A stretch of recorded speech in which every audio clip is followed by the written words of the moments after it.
Bueno, y estamos ya de retorno a este diálogo y están con nosotros ya el doctor Adrián Bonilla y el arquitecto Lolo Echeverría, periodista de larga trayectoria en el país. Y Adrián, catedrático universitario, esencialmente, diríamos, ¿no es cierto? Más allá de que sí tiene algunas actividades políticas y se ha arriesgado a aceptar cargos públicos también. Así es que a los dos bienvenidos, buenos días. El tema que les queremos proponer, también se sumará a este diálogo Arturo Torres, el otro periodista investigador, el tema de la delincuencia, cómo se puede, digamos, cómo se vincula la migración con la delincuencia, cómo este es un problema que hay que resolverlo desde las ciudades, pero también desde una visión nacional. El gobierno le ha propuesto al país y a la Asamblea un proyecto de ley de movilidad humana, con lo cual ubica esencialmente el problema en un tema de migración.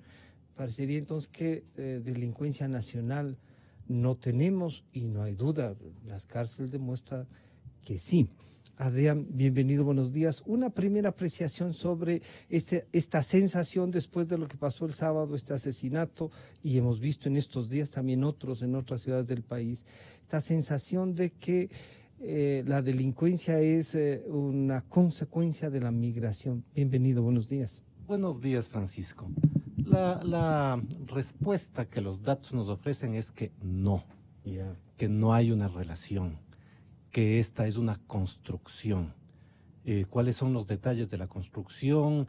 ¿Por qué la gente intenta ubicar en la migración las causas de la violencia social en el Ecuador? Son complejas, pueden describirse, tienen que ver con formas de concebir la realidad, tienen que ver con prejuicios arraigados, tienen que ver con temor a aquello que no se conoce, entre otras cosas las personas extranjeras, pero los datos nos dicen no hay relación. Se trata básicamente de una construcción que puede eventualmente ofrecer a la ciudadanía salidas equivocadas, ¿no? Y que, peor que eso, puede sustentar políticas públicas que eventualmente pueden también ser equivocadas. Si nosotros miramos los datos, ¿sí?, de comisión de delitos en el Ecuador de los últimos 3 años, vamos a encontrar que el 3% de estos delitos son delitos ejecutados, cometidos por personas nacidas fuera del país, ¿sí? Todo tipo de personas, desde muchachos violentos como aquel que cometió el asesinato de esta señora en los últimos días, hasta personas que de una ubicación social más afortunada, que cometen estafas, en fin. Pero el 97% de los delitos que se cometen en el Ecuador se cometen por ciudadanos nacionales, lo cual es una proporción relativamente aproximada a la cantidad de ecuatorianos nacidos en el Ecuador, hay, claro, menos extranjeros que hemos tenido. Lo que ha ocurrido en los últimos años, en los últimos 4 o 5 años, es efectivamente una cantidad importante de ciudadanos extranjeros que han venido al país como consecuencia, por ejemplo, en el caso venezolano, de la crisis social, política y económica que ha devastado esa nación. Pero flujos migratorios van a continuar habiendo. El Ecuador es un país que se caracteriza por recibir migrantes, pero también por expulsar ciudadanos debido a las condiciones económicas en mayores o menores cantidades. Fue dramática la expulsión de ciudadanos ecuatorianos después de la crisis que tuvimos en el año, a principios de este siglo, ¿sí? De las medidas económicas, la devaluación gigantesca que hubo con la dolarización, en fin, mucha gente salió fuera del país. En ese entonces no se requerían, por ejemplo, visas para Europa, particularmente España, y tuvimos cientos de miles de personas que viajaron en esa dirección. Y en España también tuvimos lo que estamos teniendo en el Ecuador.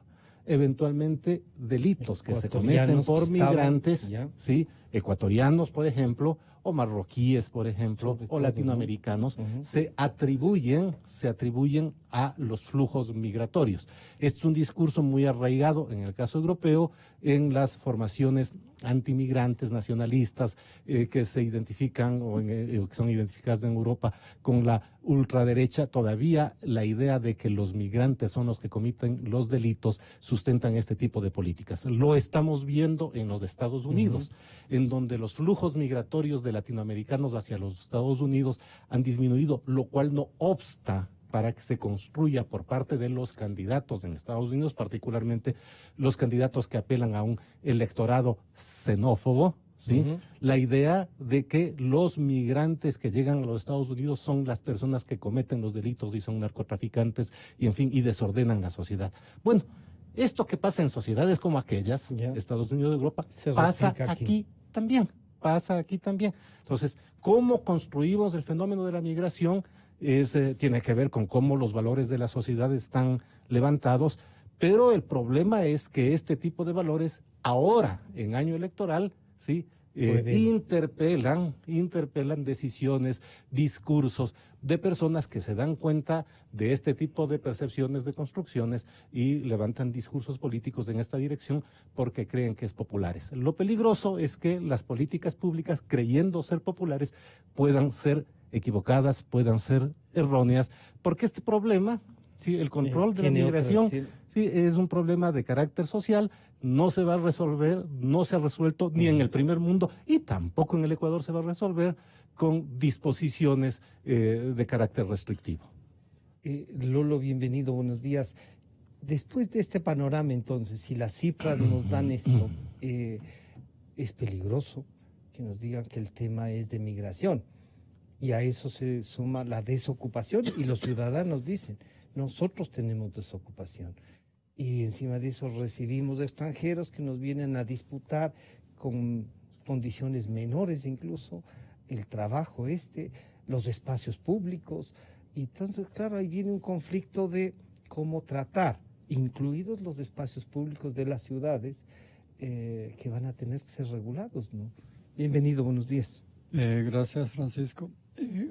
Es tan peligroso que es incluso contraproducente, es decir, se obtienen los resultados contrarios a los buscados, porque la población migrante que ya sufre de pobreza, que sufre de falta de empleo, que sufre de extrañamiento, está acosada ahora también por esta criminalización. Y si esto es malo siempre, es peor cuando es alimentada primero, digo yo, por las redes sociales y ahora incluso por las autoridades de gobierno. Entonces esto es increíblemente peligroso. Mire, las redes sociales tienen el problema de que, claro, que se hacen instantánea la información, pero también desinforman mucho. Y no solo eso, sino que también generan una retórica hostil que se nutre de casos así muy especiales como el último que nos ha ocurrido, que no tendría por qué estar relacionado ni con una nacionalidad ni con una migración. Pero las redes sociales provocan esa ola y generan esta retórica adversa, agresiva, que empeoran la situación de las personas, por ejemplo, en el caso de los venezolanos que están tratando de asimilarse a la sociedad nuestra. Y en el caso de las autoridades lo mismo, es decir, simplificar el problema, un poco con el afán de minimizar el problema, pero hacer una simplificación de este estilo, de que se va a resolver con unas reformas que permitan la expulsión de extranjeros. Populismo, como dice. Claro, ¿sí? Absolutamente de acuerdo. Casi un populismo de respuesta inmediata a no poder solucionar los problemas. Así es. Y mire, la ciudadanía lo que tiene ahora es un problema de seguridad. El problema de la seguridad es uno de los más grandes que tiene ahora el país. Y la sensación esta es creciente. Así es. Entonces, cuando hay una sensación de seguridad, la gente también busca respuestas, es decir, busca a qué atribuir eso. Y ya sabemos, si no hay migración se atribuye a la pobreza, si no hay pobreza se atribuye a las medidas de la policía, qué sé yo, pero siempre se busca un causante de esto. Pero la verdad es que la pobreza obedece, digamos, la delincuencia obedece a una gran cantidad de factores, incluso la educación. De manera que no se puede simplificar un problema tan complejo y sobre todo las autoridades tienen que hacerse cargo de la complejidad, tratar de resolver de formas adecuadas al tamaño del problema. Arturo, bienvenido, buenos días. Gracias, buenos días. El tratamiento de los medios. Claro, cuando hablamos de los medios, no de las redes sociales, porque a veces alguien con un teléfono graba algo, sube a las redes sociales y es los medios alternativos, digamos, ¿no? Y no, el medio tiene que tener un contenido, debe tener una visión, cómo tratar la noticia. ¿Estamos tratando bien esto? El Estado, desde ejercer una especie de populismo también, como ha dicho Adrián, al presentarnos así, y Lolo nos dice, sí, estamos buscando una respuesta quizá inmediata, pero que no es la correcta. La lectura como periodista, bienvenido, buenos días, Arturo. Gracias, Francisco. Creo que la complejidad pasa por, evidentemente, la dimensión de la información. Se multiplica por cómo los medios recogen la noticia. Estamos frente a un hecho, o sea, es una noticia que se recoge con inmediatez, sin mayor contextualización. Esa es como una debilidad de entrada. Y lo que además reclama Lolo, ¿no? El contexto, la falta de conocimiento, la falta de datos, que por ejemplo acaba de aportarnos Adrián. O sea, realmente la incidencia delictiva de los ciudadanos venezolanos es mínima en comparación al porcentaje general de las nacionalidades, por así decirlo. Sí, son las nacionalidades, claro, así es. Sí. Y también en relación al resto de delitos que son cometidos por ecuatorianos. O sea, no tiene que ver esto. Entonces, la nacionalidad del autor de este crimen, que es infame, por cierto, ¿no? Eso hay que decirlo. Esto ha afectado gravísimo, o sea, de una forma grave a toda la percepción y a la gente que estaba cerca de la señora que falleció. Me parece que los medios también tenemos que trabajar mejor cuando estamos de alguna forma exacerbando estos estereotipos contra los migrantes, que han sufrido un hostigamiento. Ellos ya vienen padeciendo de Venezuela. Vienen huyendo de ese hostigamiento y de la pobreza más grande, más extrema. Sí. Pero también hay que considerar una cosa, Francisco. O sea, si hay delitos de extranjeros y también tienen que aplicarse medidas para... O sea, aquí está... Tampoco es que tienen patente de corso. O sea, ellos tienen que someterse a las leyes, como todos, y tiene que haber un control dentro de la legalidad también para exigirles a ellos requisitos como se exige en cualquier otro país, porque aquí está de por medio también, y esto es un tema universal durante cientos de años, la confrontación que hay entre dos conceptos, el de seguridad y el de libertad. Cuando en las épocas históricas de la humanidad nos enseñan que en ciertos momentos de la historia ciertos estados priorizan la seguridad sobre la libertad por temas excepcionales. Por ejemplo, Estados Unidos, después de los ataques en las Torres Gemelas, ahí se aplicó el tema de la seguridad y las libertades a segundo plano. Y cobra fuerza el poner un muro. Exacto. Y la gente dice, sí, pongan nomás. Entonces, las decisiones que se deben tomar para priorizar la seguridad de la población deben escapar, desde mi punto de vista, del populismo, que es lo que precisamente estamos hablando. O sea, que estamos en un año electoral, evidentemente se van a exacerbar los ánimos con posiciones radicales que apoyan el tema de que no más migrantes, que les expulsen a todos los migrantes, desde un extremo, y el otro, garantista absoluto, que también hay que decirlo, la Constitución de Montecristi exacerbó las garantías. También la ciudadanía universal, por ejemplo. A partir de eso se creó una legislación específica que ha dado, digamos, un marco que tiene que revisarse, ¿no es cierto?, en función, porque las realidades son cambiantes, Francisco. Y en función de eso creo que tenemos que también, o sea, Esto pasa por el ámbito legal, por el ámbito de políticas públicas. Como decía Lolo, es un fenómeno complejo que tiene diferentes aristas. Política, el papel de los municipios, el papel de los ciudadanos para activar, o sea, para informar. Yo conversaba anteayer con una amiga venezolana que me contaba. Ella está muy preocupada precisamente por lo que se les viene, ¿no es cierto? Porque viene esta xenofobia. Y la actuación misma de la policía buscándoles... El chivo expiatorio. Sí. En el caso de Ibarra, me acuerdo cuando hubo este incidente penoso, cuando falleció, y generó una cosa absurda, ridícula, que le sacaron de Ibarra, tuvieron que salir huyendo cientos de personas. Fue una cosa extrema. Entonces, volviendo a la reflexión de los medios, creo que nos hace falta enfriar un poco la cabeza para difundir este tipo de información si no tenemos los contextos y los datos adecuados para precisamente aportar a una solución pacífica. Y en este debate y en este acuerdo, por justo estas preocupaciones, invitamos a gente como ustedes. Adrián nos aporta y dice, vean, revisemos las cifras. Pero Adrián, colombianos hemos tenido durante muchísimos años y una muy buena cantidad. Quizá mucho más que los venezolanos que tuvimos en la década de los 70, chilenos, ¿no es cierto? Ahora tenemos venezolanos también, una buena cantidad de ciudadanos chinos. Y cada vez que en estas ciudadanías que han venido al Ecuador, se encuentra, claro, viene también un delincuente, ¿no? Y encontramos ahí digamos, una salida para enfrentar otros problemas. Pero también no es cierto que generan mayor problema, que nos alteran más en la desocupación, por ejemplo, nos incrementan también, o es una oportunidad para mejorar, buscar. Ahí también deben venir gente con ideas para construir, ¿no? Sí, creo que son las dos cosas, ¿no? Bueno, nosotros fuimos colombianos hasta 1830, todos nosotros. Todos nosotros. Bueno, yo suelo decir que ¿cómo se llama? Cali, Buga, Popayán, Champanchiqui, Huarchicona era nuestro.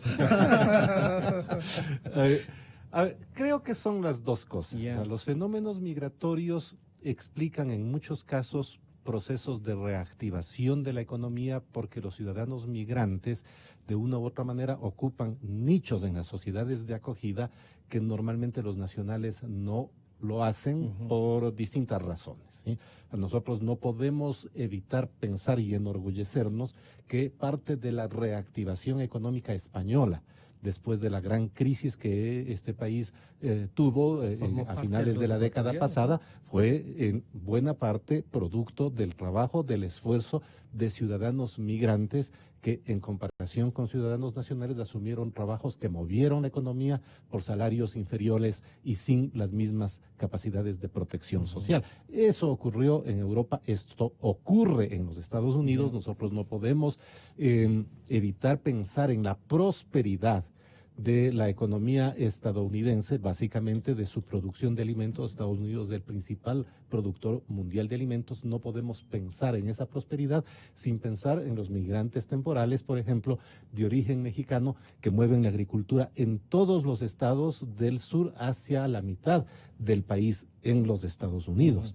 No podemos explicarnos muchos fenómenos económicos en nuestro propio país sin la presencia de ciudadanos, de trabajadores, de capitales colombianos o peruanos, en el caso ecuatoriano.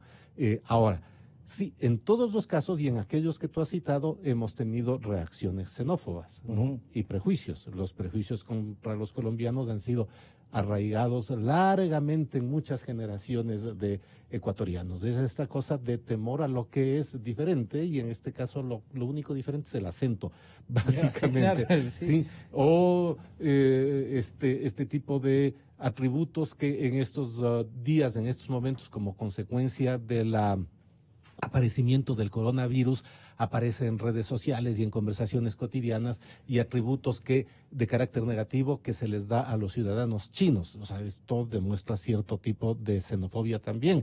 Los prejuicios sobre la viveza, los estafadores que eran los chilenos en la época en que tuvimos chilenos y personas del Cono Sur durante los años 70 y 80 que llegaron a nuestro país. Y en estos momentos, claro, el Ecuador lo que sí es que nunca ha enfrentado una ola migratoria de las dimensiones de la venezolana. Pero esta no es un evento que ocurre exclusivamente en el Ecuador. La migración venezolana, que se calcula en varios millones de personas, una diáspora, un éxodo de venezolanos como consecuencia de la crisis en ese país, básicamente ha sido recibida en Colombia, en el Ecuador también, en Perú, en los países del Cono Sur. Es una diáspora que, a diferencia de las otras diásporas latinoamericanas que buscaban Europa y el norte, busca el sur. Nunca hemos tenido probablemente en dimensiones una migración de esta naturaleza. Y el impacto de esta migración en una sociedad como la ecuatoriana se refleja en una serie de actitudes desde los pueblecitos más pequeños hasta las grandes ciudades de este miedo, de este temor, de esta construcción de identidades por oposición. ¿no? Claro. Desde los pueblos claro más que hay pequeños presencia. en el país ya Ahora, hay presencia extranjera. La experiencia global los seres humanos somos naturalmente nómadas. Los seres humanos migramos, ¿sí? Mi familia, de hecho, es una familia que se arraigó en Riobamba y vino a vivir en Quito. La familia de Gonzalito Rosero era otavaleña, ¿sí? Entonces, los seres humanos estamos moviéndonos constantemente es natural. Por una cantidad de Los hijos de muchas personas de mi generación están estudiando fuera, muchos de ellos probablemente se van a quedar viviendo fuera del país, y estamos hablando de un sector social que no tiene las mismas necesidades que tienen los migrantes venezolanos. Entonces, recibimos migrantes. No podemos evitar el flujo de esa migración y así como los Estados Unidos, que tienen la tecnología más importante del mundo y las Fuerzas Armadas más grandes del mundo y la policía mejor equipada del mundo, así como los Estados Unidos no pueden controlar la migración a ese país con medidas de interdicción, es altamente improbable que países como el Ecuador, como Perú, como Colombia puedan controlarla con medidas de prohibición. Si nosotros prohibimos la migración y si la ilegalizamos, lo que vamos a tener es migración ilegal, ¿sí? Y esto es un fenómeno de otra naturaleza, porque esto sí conlleva a otro tipo, ¿no? Sí, a otro tipo de delitos, redes que se benefician de la precariedad de las personas que tienen necesidades, y tenemos otro tipo de delitos. Entonces, hay que pensarlo bien. Hay cosas que pueden parecer populares, pero que no necesariamente son beneficiosas en el mediano plazo. Yo diría que en el corto plazo, incluso en fenómenos cuyo origen es social y que tienen que neutralizarse, morigerarse, procesarse con medidas sociales también. Pero la sensación, Lolo, es de que la migración nos ha alterado más. Y claro, son estas cosas de la inseguridad y las consecuencias de esto. Y por eso la ministra del Interior, doña María Paula Romo, dice lo siguiente al reclamar a la Asamblea. Desde que está vigente la actual Ley de Movilidad Humana, no se ha hecho ninguna deportación en el país. La figura de la expulsión no existe. El 31 de julio presentamos un proyecto de ley que nos da más herramientas, primero para inadmitir, para no permitir la entrada de ciudadanos que cumplan con determinado perfil o que tengan antecedentes, que hayan cometido delitos, que sean buscados en sus países por determinados temas. Y en segundo lugar, el tema de la deportación, de enviar a sus países a personas que, por ejemplo, estén cometiendo delitos, que sean atrapados en la comisión de un delito. En este momento, ¿qué es lo que exige la ley? Primero, que sean sentenciados, es decir, que pase todo el proceso penal y reciben sentencia, y luego que pasen la pena. Después de haber cumplido la pena, es apenas que el país podría enviarlos a sus países de origen. Como ustedes ven, esa es una herramienta insuficiente para los controles que desearíamos tener, así que por eso se propuso la actual reforma a la Ley de Movilidad Humana. Bueno, ahí hay una respuesta, digamos, y dicen no podemos expulsarles, pero hay que tener un perfil para ingresar al Ecuador. Y claro, ahí uno dice, sí hay una respuesta demasiado inmediata a un tema que tiene otras connotaciones, como hemos visto aquí, Lolo. Sí, cuando no se sabe manejar adecuadamente un problema, se apela a extremismos, ¿no? Ya. Un extremo es la ciudadanía universal. Todos son iguales, que entren y salgan cuando quieran, extranjeros igual que nacionales. el otro extremo es el que no me gusta afuera.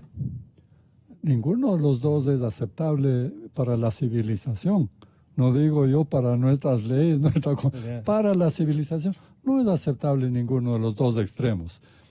Se ha eliminado, por ejemplo, para poder expulsar a un ciudadano que incluso ha cometido delitos, se hacía una audiencia, o la ley establece todavía, ¿no? Sí. Una audiencia y la posibilidad de apelar. Eso es lo civilizado. Ahora se elimina eso en el proyecto, en la reforma. Se elimina eso de tal manera del delito que podría provocar la expulsión. La autoridad decide y no hay apelación posible. A mí no me parece eso atractivo. Porque si partimos del hecho de que el problema se exagera, porque dice Adrián, el 3% cometen delitos. Pero de toda la población de extranjeros, de la población carcelaria, solo el 7% son extranjeros. No digo venezolanos, sino extranjeros en general. De tal manera que si partimos de que el problema está exagerado, las soluciones a partir de ahí son también exageradas. Y yo creo que tenemos que hacer un examen más reposado de la migración. La migración es siempre positiva. Lo que pasa es que nosotros nunca vemos las partes positivas de la migración como en general de los problemas, ¿no? Sino lo negativo. Y entonces nos parece, exageramos lo negativo. Aquí en el Ecuador nosotros nos hemos caracterizado más bien por un discrimen positivo a los extranjeros. Siempre, en general. En el trato al extranjero hemos sido siempre muy amables. Ahora resulta que en algún momento fue en contra de los colombianos, ahora en contra de los venezolanos. Entonces, pero yo lo que pienso es que hay que meditar porque tal vez lo que se rechaza no es el extranjero, sino la pobreza. Es la pobreza lo que se rechaza porque no se rechaza tampoco a todos. Porque todos sabemos y conocemos venezolanos que se han instalado aquí muy bien y que hacen una contribución formidable. Y las gentes que han empleado a ciudadanos venezolanos son felices, porque son empleados, digamos, modelos, ¿ya? Entonces, hay que ver todos los factores y tomar decisiones reposadas. Aquí yo creo que el peligro es que se va a abrir un debate a propósito de esta reforma legal, que va a ser un debate áspero y peligroso porque estamos en campaña y los políticos ya van a estar pensando en qué quiere la gente. Cuando hay violencia, se tiende también a exagerar, la conducta social se transforma. Por ejemplo, acaba de salir el informe del Barómetro Latinoamericano y he revisado algunas cifras y hay cosas curiosas, como por ejemplo, el 50% de los ecuatorianos dice que apoyaría una dictadura militar si es que hay problemas de seguridad. Intolerancia con la democracia, sí. Entonces, el tema de la seguridad conduce incluso a eso, fíjese usted. Y hay otros datos también parecidos. Hay un nivel de tolerancia muy alto, sobre todo en los jóvenes, se tolera. Y entonces se muestra eso como positivo, ¿no? Sí. Se tolera, por ejemplo, el divorcio, se tolera el matrimonio igualitario, se toleran estas conductas que eran rechazadas por el país antes. Pero también se tolera la corrupción. Es una cosa que nos llama la atención. Yo me pregunto, ¿será tolerancia o esto que llamamos quemimportismo? Claro. Es decir, más que tolerancia es indiferencia. Y esto se da en los estratos más jóvenes, ¿no? Los estratos más ancianos son menos tolerantes a todas estas formas que se apartan de lo que se considera habitual o normal. Bueno, esto, por supuesto, ya la pregunta, claro que nos cambia a la sociedad, cambia a las autoridades, cambia a la política, cualquier manifestación que haya o cualquier exageración de hechos mal relatados o de hechos que son exagerados y generalizados. Arturo, si es que entonces lo que nos asusta es la pobreza, Y claro, y uno ve a una señora detenida por policía que está vendiendo jugos en la Carolina y le dicen sus papeles. Y al lado está el hijo. Lo hemos visto. No tengo. ¿Por dónde ingresó? Ingresó por cualquier parte menos por el puente, digamos así, ¿no? No tiene papeles. $400 de multa. Una señora que estaba vendiendo jugos en la Carolina con el hijo. Entonces, claro, ahí uno dice, a ver, así vamos a asustarles, que no vengan, que van a tener, vamos a, como ha dicho Adrián, a ilegalizar toda la presencia de ellos. Pero también hay que darle una respuesta a la ciudadanía que sí tiene esa sensación. Dice, bueno, hasta la venta de jugos me han quitado, ¿no? ¿Cómo hacer un ejercicio de esta falta de tolerancia a la democracia que se ve, como dice Lolo, en este latino barómetro? Y tolerancia a la corrupción total, ¿no? Totalmente, porque Casi en algunos casos aplausos, esto es un vivísimo. Estaban en las aduanas y ya tiene plata para 3 generaciones. La primera preocupación en los sondeos que he podido ver es obviamente el desempleo. La segunda, la inseguridad. Eso no es solamente una percepción, también hay hechos reales. Sí. Lastimosamente en ese contexto de inseguridad, porque hablamos de un tema también más estructural, que no ha sido resuelto, y esto no es tampoco de este momento. O sea, hablamos de una cosa que se va y que de alguna forma, cuando el fenómeno migratorio ocurre y coincide con problemas que ya estaban sin solucionarse, por ejemplo, el desempleo, la inseguridad, con la llegada hay como 500,000 venezolanos en este momento en Ecuador. Las principales ciudades donde se siente eso es Quito, Guayaquil. Y Puerto Viejo, y Cuenca también, perdón. Entonces, Quito evidentemente siente, en medio de este contexto de inseguridad, que llegan extranjeros, es la percepción. Y que le están, o sea, tú hablas en cualquier conversación, y en general yo he visto un 70% que hablan de percepciones, aunque a ellos no les haya ocurrido nada, pero ya están en contra de la llegada de venezolanos. Y cuentan hechos de, sí, me dijeron. Lo que pasa, las redes sociales, lo que decía Lolo. O sea, no nos olvidemos que el principal medio de comunicación a nivel global en este momento es WhatsApp. Eso hay que considerar. O sea, y además WhatsApp es un medio en el cual tú consideras que no verificas ninguna información. Pues te llega la información, el dato de un amigo, no sabes si eso es real o no, y sigues rebotando, y sigues repartiendo. Entonces, esto, o sea, es un tema muy importante, porque todo este fenómeno de inseguridad relacionado ahora, lastimosamente, con el tema de los ciudadanos venezolanos, se ha exacerbado por las redes, pero también yo sí destaco que en las redes, que son la nueva esfera pública, como por ejemplo Twitter, se generan también este tipo de cosas. O sea, hay mensajes positivos que yo sí quiero recoger. O sea, son una gran oportunidad también para generar debates que puedan darle a la ciudadanía más información sobre estos fenómenos que aparecen como una amenaza para el país y que deben ser tratados como fenómenos, no personalizar las cosas, que es lo grave, y lo que te lleva a la estigmatización es que se personifique el delito. O sea, en este caso, en este venezolano, con una persona que era una voluntaria. O sea, la historia es compleja y es delicada y es sensible.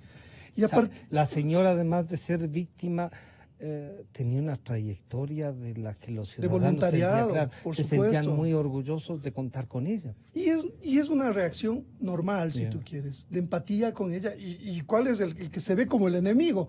Un ciudadano venezolano. Entonces no se lee el problema de que hay un fenómeno detrás de esto. Por ejemplo, me pareció interesante lo que mencionaba el comandante de la policía, que me parece que tiene una mirada más integral.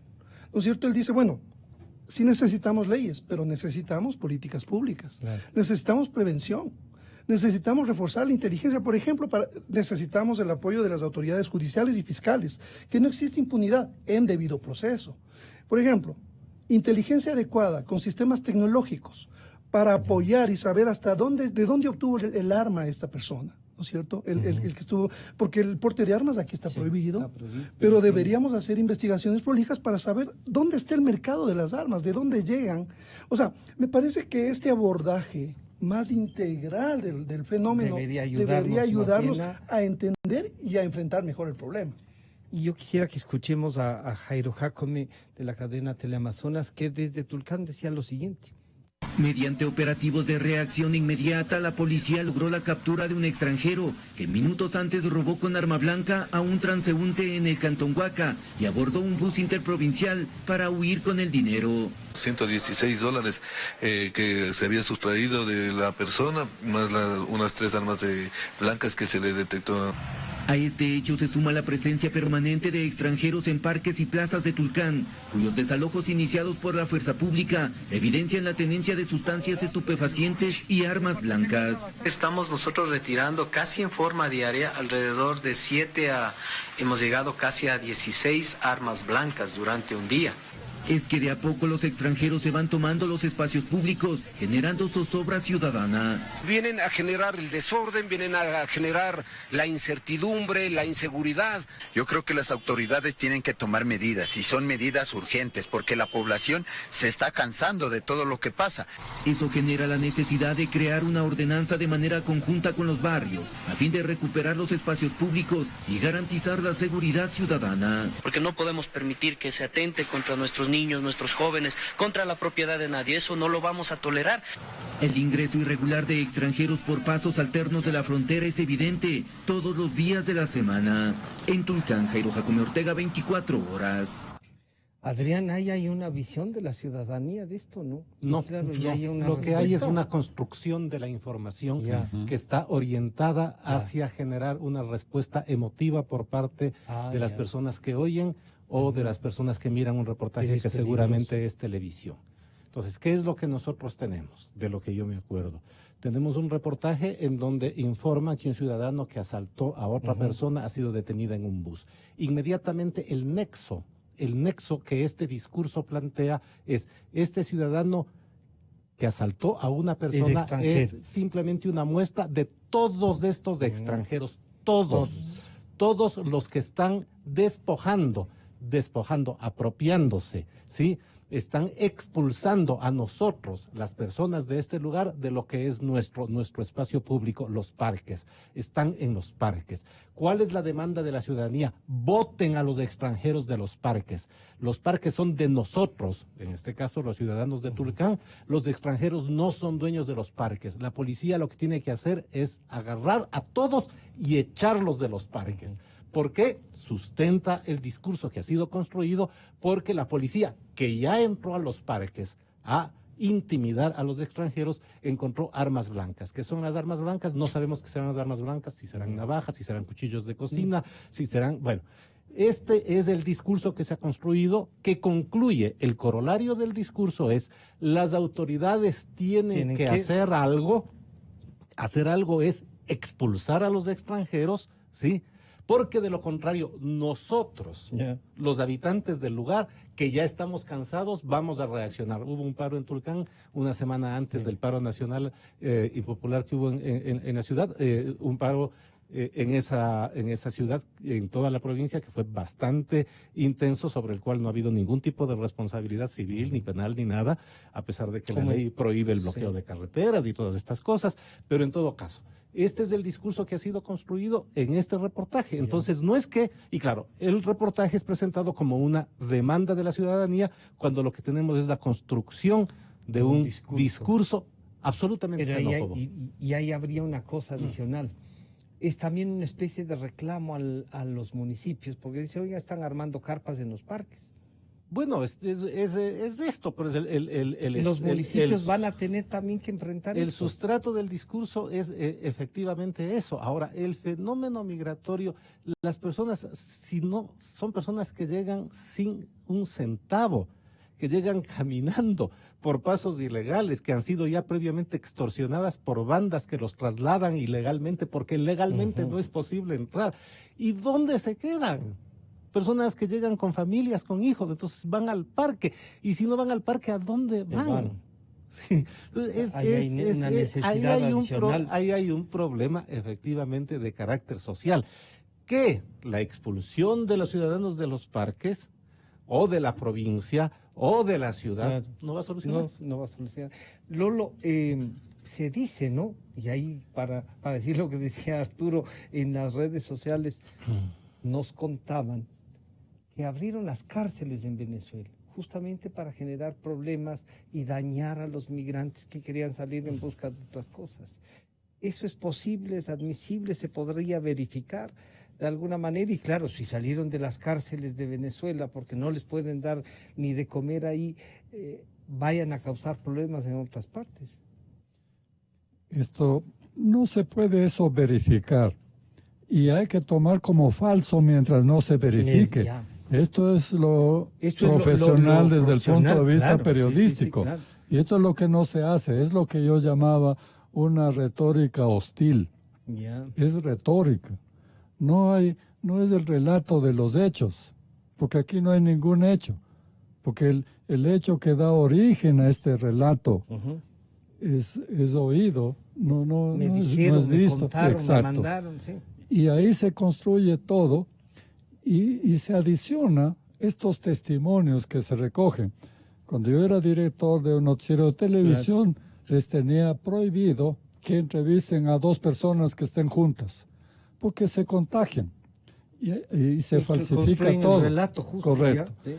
Pero además, uno no puede poner en un medio de comunicación cualquier cosa que escucha, porque generalmente lo que se escucha son generalidades amenazantes, como no vamos a tolerar, no vamos a permitir. ¿Y qué significa eso? O sea, ¿para qué se incluye eso en un relato periodístico? Entonces, yo creo que hay mal manejo de las autoridades, de los medios y no digamos de las redes. Porque en las redes se viraliza justamente lo que es más emotivo, lo que es más exagerado. Y la gente adhiere con más facilidad. Exactamente. O sea, entonces, se apela al sentimiento porque no hay una respuesta desde lo público. Claro, hay que racionalizar el problema en todos los sectores. Yo veo en los datos estos que citaba del barómetro latinoamericano, que aquí en el Ecuador son datos en 2019-2020. En el Ecuador, ¿cuál es la institución más confiable? Las Fuerzas Armadas, dice. La segunda es la Iglesia, la tercera, la policía. Entonces, estas instituciones tienen esa responsabilidad enorme de hacer honor a esa valoración que le da la ciudadanía. Entonces, no pueden. A mí me extraña porque generalmente los reportes de estas crónicas de Crónica Roja son elaboraciones, conclusiones, pero a donde incluyen a los testimonios de las autoridades, pero sacados de contexto y generalizando. Todo esto es fatal, o sea, esto nos está haciendo un daño terrible. Pero para ver esto, el señor general Víctor Arauz decía lo siguiente, en cambio, en Guayaquil. Y hemos tenido la curiosidad de revisar si es que los datos que dan son reales o falsos. La mayoría de esos son falsos. Vamos a tener un dato ya puntual de cuáles serían estas personas y vamos a solicitar a través de la Interpol que nos confirmen si esas personas tienen o no antecedentes en su país. Usted sabe que el delito no tiene nacionalidad, el delito no tiene bandera. Eso dice el general de la policía, ¿no? Hemos verificado, no son datos originales, vamos a ver quién nos ayuda. Lamentablemente con Venezuela no se puede verificar esos datos, podrían ayudar, no sé, para resolver estos temas.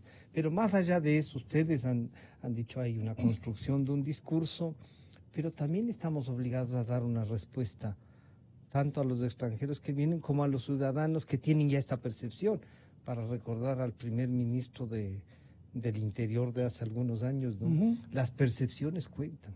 Sí, cuentan, sobre todo porque desde una percepción se puede construir o se puede reaccionar de una forma equivocada. Entonces, cuando los medios de comunicación reconstruimos los hechos, yo creo que debemos ser rigurosos y responsables y no quedarnos en reconstruir la tesis que nos dice el editor, por ejemplo, o el dueño de un medio. Que Bueno, pero es el dueño a comprensible veces- que pueda el tener dueño una no percepción siempre interviene, inmediata, claro, pero puede ¿quién tener. debe procesar Es el- adecuadamente y tener una lectura adecuada de si eso no es un hecho o si es solamente una declaración? O sea, yo tengo que comprobar pues Sí, las sí. cosas, Ahí está la porción. darles un sentido de realidad. O sea, mi relato debe tener una verosimilitud, ¿no es cierto? Porque es imposible reconstruir la realidad. Hacemos, los Debe periodistas, acercarnos hacemos más una con reconstrucción todas las- virtual, porque ya son hechos que, Claro, que ya no ya son. están. Entonces, por eso es tan importante que los periodistas que hacen temas de seguridad, que no se banalice con Crónica Roja, porque a mí me espanta ver que la mayor parte de noticieros en la televisión le dan un gran espacio al tema de Crónica Roja. Y eso no es solo eso el país. O sea, el peso que se le está dando a la Crónica Roja también exacerba pero es estas porque la percepciones. ciudadanía tiene dicen, oigan, ¿y por qué no cuentan? Una de las cosas que decía Adrián, el paro popular de octubre, los que estaban en paro decían, ¿por qué no transmiten esto en directo? ¿Por qué no hablan de los 30 muertos? ¿Por qué no dicen de los 20 niños que se han asfixiado? Oiga, no es cierto. Claro, están al servicio de... No es cierto, señor, ¿por qué voy a publicar? Porque usted nos pide. Ahora, hay un fenómeno que también hay que tomar en cuenta, Francisco. Los medios, luego de una década de ser apaleados, han sufrido las consecuencias y han sido mermados. Muchos periodistas salimos de los grandes medios y ahora estamos en portales. Esto también ha precarizado la situación en los medios de comunicación. O sea, periodistas que sean expertos, por ejemplo, que sepan tener más, sepan manejar que incluso sepan el manejar lenguaje los de temas, cada área, el claro. contexto, los datos, la información, los editores que pueden evaluar qué impacto va a tener una noticia en la comunidad. Eso lastimosamente no está ocurriendo porque sí ha habido un golpe fuerte a los medios. Pero además sigue habiendo. Y hay unas condiciones. Encontraron que exacerbó Correa el tema y encontraron un enemigo, entonces ahora resulta lo que no hacen las autoridades es culpa de los medios. También, O sea, así es, oiga, se ha satanizado también el papel de los ¿cómo medios, así? así es, y de los periodistas. Y debemos entender que, por ejemplo, el corresponsal que hace la nota del canal de televisión, él tiene una mirada parcial del fenómeno desde lo que está viviendo. Él está ahí, ¿no? Quien tiene que tener una mirada nacional más amplia, más integral es el editor, ¿no es cierto? Es el editor el que tiene que darle la perspectiva a esa nota y saber que va a exacerbar o no, o va a acercarnos a la realidad que se vivió a partir de ese hecho. Eso que esta es la nota mejor estructurada. Adrián, este tema de haber exacerbado justo con el tema de la comunicación y los medios durante 12 años y ahora una práctica del presidente, la foto no se puede usar, hay que denunciar por usar una foto, pasa factura también. Y entonces resulta que estamos en una sociedad que hay que casi reconstruirla. Creo que lo que estamos viviendo y vamos a vivir intensamente este año es una dinámica de politicidad de absolutamente todos los temas. Entonces, ¿qué es lo que probablemente tenemos? O sea, ¿qué es lo que tenemos? Tenemos, porque independientemente de que a veces aciertan y a veces no aciertan, sí tenemos una forma de indagar sobre las emociones de las personas, sus percepciones, que son su manera de construir la realidad, ¿sí? Que se establecen técnicas como una encuesta, como un grupo focal, en fin. Y probablemente lo que tenemos, porque uno averigua a las personas que están en la calle, hace una muestra de las personas que representan el universo que uno quiere explorar, probablemente lo que vamos a tener respecto de la migración, por ejemplo, es una percepción negativa por parte de los grupos focales y de lo que dicen las encuestas. Entonces, el riesgo que tenemos es que los políticos, las personas que hacen política pública, ¿sí?, se fijen en qué es lo que esta población quiere escuchar, está demandando y lo que la población quiere escuchar. Y tengamos discursos en consecuencia, porque la actividad de un político es ser popular. A diferencia del fútbol, no gana el que más, en el fútbol no gana el que más desaplaudido, sino el que mete más goles. En la política sí gana el que más desaplaudido. ¿Sí? Entonces, Si lo que se busca, es parte de la actividad profesional, digamos, de un político, es la simpatía de la gente Si lo que y está los buscando es aplausos. popularidad. Exacto. Va a sonar Uno con todo encuentra, esto, ¿no? porque esto no es solamente la intuición, el olfato, como en la época del doctor Velasco, esto es mucho más técnico ahora, pues uno lee qué es lo que la población está demandando y reacciona en consecuencia. Esta reacción en consecuencia a la demanda de la población no necesariamente nos lleva a decisiones racionales. Nos lleva a decisiones racionales. ¿Qué es lo que supondría en el caso de la migración una decisión racional? Básicamente, el primer paso es identificar cuál es la causa del fenómeno. ¿Cuál es la causa del fenómeno? Entonces, tenemos una causa que podemos controlar o que no podemos controlar. No podemos controlar la causa de la migración venezolana, no podemos controlar. Se trata de una crisis absoluta de ese país que enfrentar, que tiene dimensiones tanto domésticas cuanto internacionales. O sea, el precio del petróleo está mal, casi todo el petróleo venezolano está sobrevendido, la deuda es gigantesca, la inflación es extraordinaria y las políticas públicas en ese país pueden además ser desacertadas. Entonces tenemos un colapso económico y la gente tiene que vivir. La gente está dejando casas de varios cientos de metros cuadrados que en el Ecuador costarían varios cientos de miles de dólares, en Venezuela se venden por $2,000, $3,000, $4,000, $5,000. La gente se va. Con lo que puede. Con lo que puede. ¿Sí? Y se va. Y va a seguir saliendo. También, ¿A dónde va a poder? ¿A dónde? Pues a los países vecinos, y los países vecinos en el caso de la migración venezolana son los países sudamericanos. ¿Qué es lo que se puede hacer? ¿Qué es lo que se puede hacer? Porque no se puede controlar ese fenómeno, se puede procesar socialmente. El gobierno colombiano no lo ha hecho mal y es el gobierno que más migración venezolana ha recibido de lejos. Más de 1 millón de todos los países del mundo. Pero hay una serie de programas sociales, que por supuesto suponen algún tipo... Pero también la asistencia internacional, ¿no? y asistencia internacional e inversión de recursos que permiten que el impacto de esa migración en la economía, en la sociedad colombiana... Pueda ser favorable. Pueda ser menor, porque siempre va a significar un impacto. También claro, como fue un impacto la migración ecuatoriana y boliviana y colombiana y dominicana en España en la época de la crisis europea, pero peor estábamos en América Latina. Entonces, estas son como, digamos, serían como las acciones que el sentido común de la racionalidad orientaría. Pero en política, lo que manda son las emociones. ¿Sí? En política democrática. Claro. En democracia, cuando hay elecciones, lo que manda porque son... las otras emociones son dictaduras. Y por eso todas las alertas que Lolo nos hace conocer a propósito del informe latinoamericano de la POP, que fue presentado anteayer, creo. ¿Sí? Y esta insatisfacción, en el caso ecuatoriano, con la institucionalidad democrática y esta demanda y esta necesidad de la población. Un político astuto que lee esta encuesta, y hay otras que son mucho más específicas y diarias, ¿sí? Pues va a ponerse en el tono que la población demanda y eventualmente eso nos puede conducir a la comisión de errores en la emisión de política, errores que van a impactar en la seguridad, que van a impactar en el presupuesto, que van a impactar en la cohesión social de la comunidad, si son errores tarde o temprano. Entonces, lo ideal sería evitar en la medida de lo posible la comisión de esos errores y mirar el fenómeno que, claro, preocupa. Hay que dar una respuesta inmediatamente a la gente. La gente se indigna por el asesinato de una señora a plena luz del día por parte de un muchacho absolutamente irresponsable y violento por robarle un celular. Por supuesto que hay indignación. Pero una cosa es responder a la indignación de la gente con algún tipo de respuesta inmediata y otra cosa es modificar la estructura general, ¿sí? de la legalidad del país en una dirección que en el mediano plazo puede producir problemas.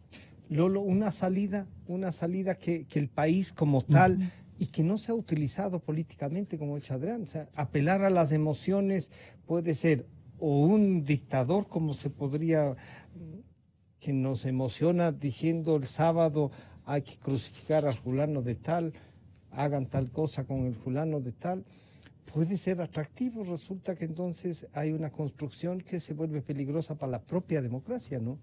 Claro, yo diría que la solución es recuperar la racionalidad. Yeah. Nosotros, no es desde, tarea fácil claro, después de estos se 12 dice años. fácil. Pero este famoso ministro que decía que no hay delincuencia sino la percepción, bueno, sí. Era de la Flaxo. contraponía. Era de la San Francisco. Pero él contraponía la realidad Claro. con la percepción como si fuesen opuestos. Ujú. Pero no, pues la percepción es una captación de la realidad.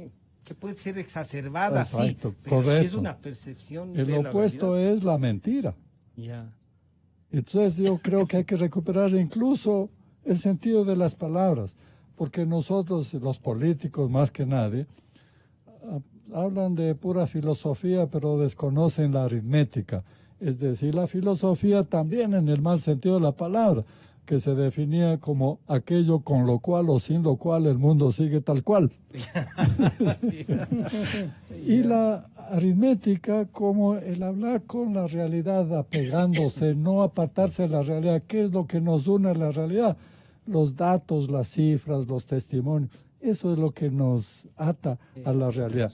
Entonces, si el discurso político dejara la poesía, la emoción y la filosofía y aterrizara en la gramática y la aritmética, utilizando correctamente las palabras y apegados a la realidad, yo creo que entonces le darían la oportunidad a los electores de escoger al que presenta una descripción adecuada del problema y las soluciones, y no al que hace ofertas quiméricas.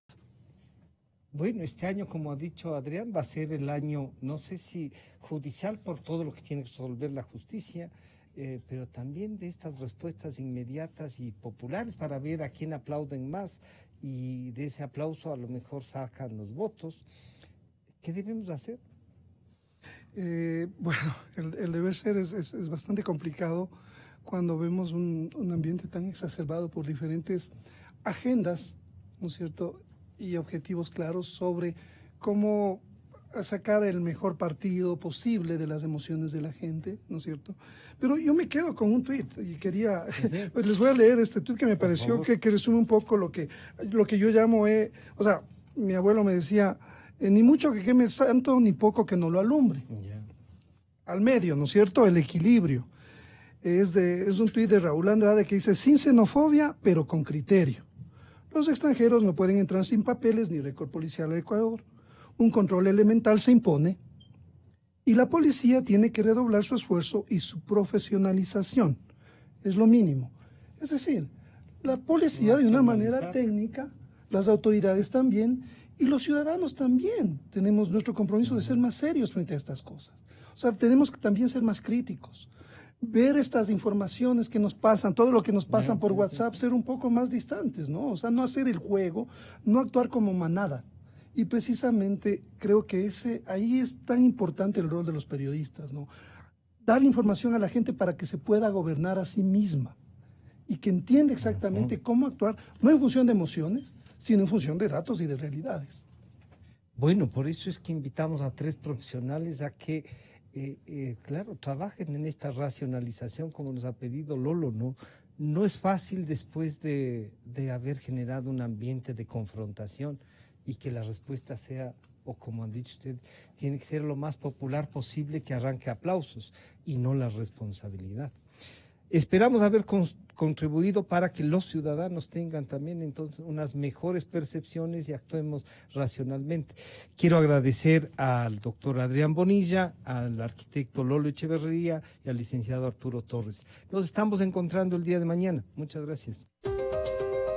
Calidad. Innovación. Completamente